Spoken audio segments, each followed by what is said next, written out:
Hey guys, what's up? In this video, we're going to go through how to set up your Arma 3 sync to work with a repository. This video is not going to go over how to actually set the repository up. It's just how to get Arma 3 sync to connect to it, download the mods off of it. I'll be running through an installation that's kind of catered towards the 3rd Special Forces group. So your particular installation may be a little bit different with some different options, but the basic principle of it is the same. So I've removed Arma 3 Sync completely from my computer, and I'm going to install it clean so you can see how to do it from scratch. I've downloaded it from Armaholic. I've got the installer open here. We're just going to go through and install the program.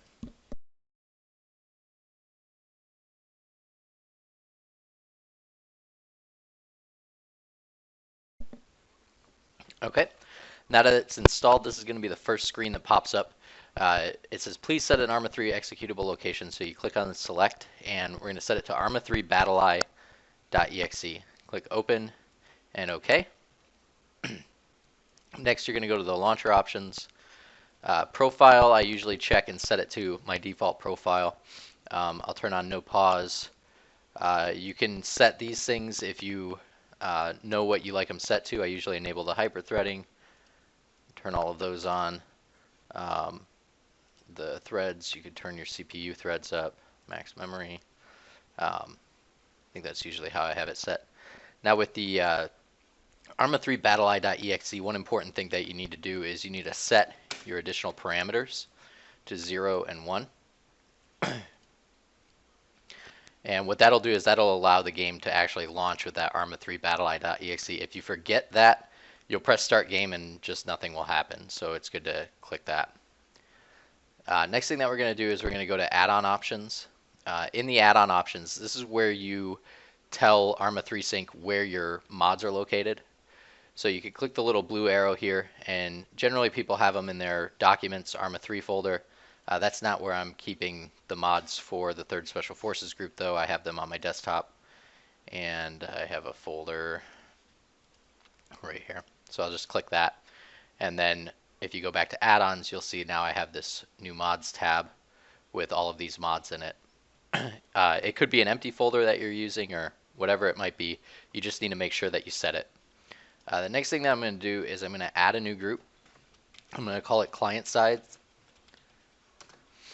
With the client side mods, these are things that we can run with our unit that are client side mods. So I'm going to put things like Blast Core in there. I think that's the only thing that I run in the client side folder. Next thing that you're going to click on is the Repositories tab. Once you're on the Repositories tab, this is where you're going to set up your repositories. So you click the Add a New Repository. Leave the public autoconfig URL blank. In the repository name, you'll type 3SFG. For the 3rd Special Forces group, now again, this portion of it may be a tad different depending on how your unit or how your repository is set up. Ours is set up using an HTTP protocol, and then you'll type in the information for it.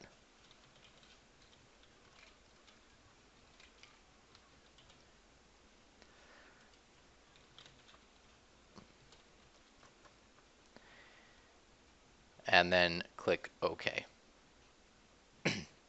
What that did was that connected to the repository. I clicked the notify button. What the notify does is every time Arma 3 Sync is restarted, it checks the repository to see if anything's been updated, and if it has, it'll pop up letting you know.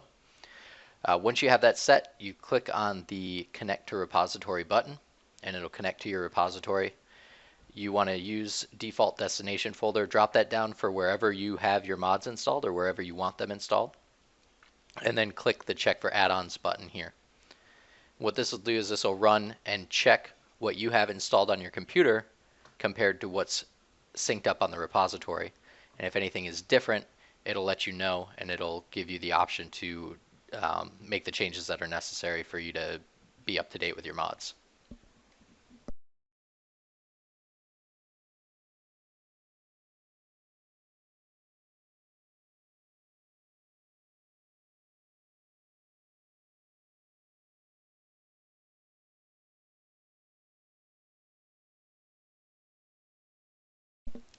Okay, so once it's done checking for add-ons, you'll get the repository content listed in the box over here on the right.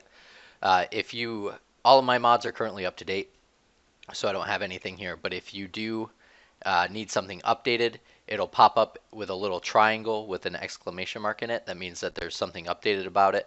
All you need to do is just click the check marks next to the ones that show up different, that don't look like the little Lego pieces. And once you have those, you'll click the button that says download add-ons. And what that'll do is that'll download everything, and when it's done, it'll refresh your list and everything should look just like how I have it here. Once you're done with that, you could close out of there and you could go back to the Add-Ons tab. And then if you click the Mod Sets button, Get Add-On Group from Repository, click that and hit OK.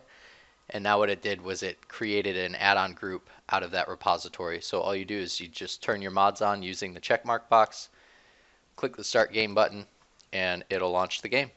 That's all there is to it.